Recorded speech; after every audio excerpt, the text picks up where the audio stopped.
یہ ہے کہ یزید کے مقابلے میں حسین کا نام لیتے ہیں تو آپ فوراً حسین حسین کہتے ہیں، لیکن جس وقت ہم علی کا نام لیتے ہیں تو خام خواہ آپ علی کے مخالفوں کا پہلے سوچتے ہیں۔ اور بھائی میں کسی بڑے کا منکر نہیں ہوں، لیکن پاؤں کی جوتی اور سر کا تاج برابر نہیں ہوتے، برابر نہیں ہوتے ہیں۔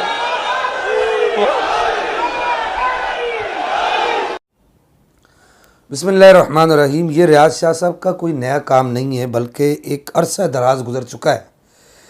کہ ریاض شاہ صاحب گاہے بگاہے نبی پاک صلی اللہ تعالیٰ علیہ وبارک وسلم کے صحابہ کرام رضوان اللہ تعالیٰ علیہم اجمعین پر کسی نہ کسی طریقے سے ان کے جو باطن کے اندر جو یوں سمجھیے کہ ایک سمندر امڑ رہا ہے صحابہ کرام کے خلاف، اس کو کسی نہ کسی طریقے سے باہر نکالتے ہیں۔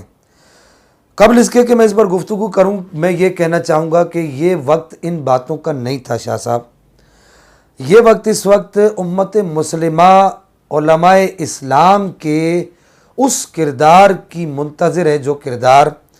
جناب سیدنا شیخ عبد القادر جیلانی محبوب سبحانی نے سلطان صلاح الدین ایوبی رحمہ اللہ کے ساتھ ادا کیا۔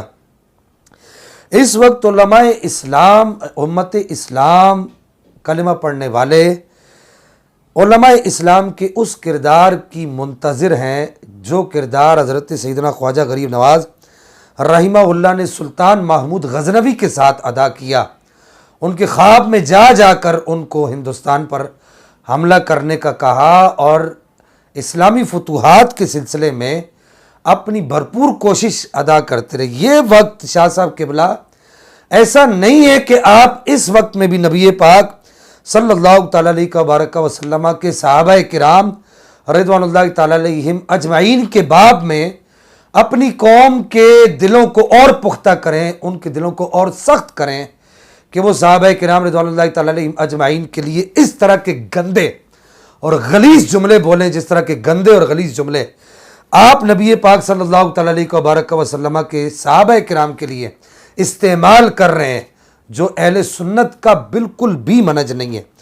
آپ پورا اہل سنت کا ذخیرہ حدیث اٹھا کر دیکھ لیجئے اور اہل سنت کی ساری تاریخ اٹھا کر دیکھ لیجئے اور اس کے بعد اہل سنت کی تمام عقائد کی کتب اٹھا کر دیکھ لیجئے، آپ کو ان میں سے کسی بھی کتاب کے اندر اس طرح کی غلیظ اور گندی زبان کسی بھی صحابی کے لیے استعمال نہیں کی ہوئی ملے گی۔ اگر یہ اس طرح کی زبان اگر کوئی استعمال کرتا ہوا آپ کو کسی بھی کتاب میں ملے گا تو ضرور اس کے تانے بانے، یہ میں بڑے وثوق کے ساتھ یہ بات کر رہا ہوں کہ ان کے تانے بانے ضرور کسی نہ کسی طریقے سے روافظ سے ضرور ملتے ہوں گے، یا معتزلہ سے ان کا کوئی نہ کوئی ربط ضرور ہوگا، یا معتزلین مؤرخین یا روافظ مؤرخین کی وہ کار فرمائی ہوگی۔ ایک طرف تو امت جو ہے وہ اس وقت منتظر ہے کہ سادات اپنے جد اعلیٰ جناب حیدر کرار خیبر شکن مولا مرتضیٰ کرم اللہ تعالیٰ وجہ الکریم کا کردار کب ادا کریں گے، اور خاص کر کے اس طرح کے سادات جو اس وقت امت کی کشتی امت کے نگہبانی کا کام کر رہے ہیں اور نہ خدائی کے فرائض سر انجام دینے کی جو ہے وہ سمجھیے کہ کرسی پر بیٹھے ہوئے ہیں اور اپنے آپ کو اہل سنت کا اور اہل بیت اطہار کا بالخصوص جو ہے وہ وارث سمجھ رہے ہیں، تو کیا اہل بیت اطہار نے اس مشکل وقت میں اس طرح کی حرکات و سکنات کی جس طرح کی آپ کر رہے ہیں؟ کیا اہل بیت اطہار نے اس طرح کے مشکل وقت میں امت کو تنے تنہا چھوڑ دیا تھا؟ نہیں چھوڑا تھا۔ جہاں پوری امت اکٹھا ہو کر پوری امت کا فرض بنتا ہے کہ اس وقت وہ عالم کفر کے خلاف یکجا ہو جائے، جس طرح یہودیوں کے 45 علماء نے مل کر عالم اسلام کے خلاف یہاں تک فتویٰ دے دیا اور یہاں تک انہوں نے اپنا فیصلہ سنا دیا کہ فلسطین کا جو سب سے بڑا اسپتال ہے الشفا کے نام سے اغلباً، اس اسپتال پر بھی راکٹ گرانا اور بموں سے حملہ کرنا جائز ہے اور لازم ہے۔ اس وقت میں، ایسے وقت میں اس طرح کے لوگوں کو کھڑے ہو کر اور بالکل واضح طور پر ان لوگوں کے خلاف اعلان جنگ کرنا چاہیے، بجائے یہ کرنے کے یہ امت کے دلوں کے اندر اسی طریقے کی نفرت کا بیج بو رہے ہیں، تو پھر کب وہ آواز لگے گی کہ جو اقبال نے کہا تھا کہ نکل کر خانقاہوں سے ادا کر رسم شبیری؟ کیا صرف جناب در کرار کرم اللہ تعالی جل کریم کا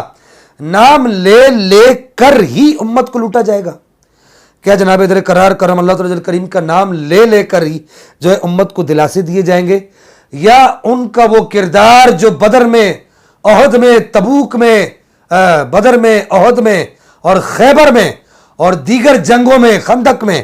جو ان کا وہ کردار نظر آیا تھا، اس کردار کو بھی اپنایا جائے گا کہ شاہ مردہ شیر یزدہ قوت پروردگار، لا فتح الا علی لا سیف الا ذوالفقار، اصل حیدریم کلندرم مستم جو نعرہ لگایا جاتا ہے، اصل نعرہ تو اس کا اصل وقت تو اب ہے۔ یہ وقت یہ تو نہیں کہ صحابہ کرام رضوان اللہ تعالی علیہم اجمعین کے بارے میں اس طرح کی گندی اور غلیظ زبان استعمال کی جائے۔ یہ میں سمجھتا ہوں کہ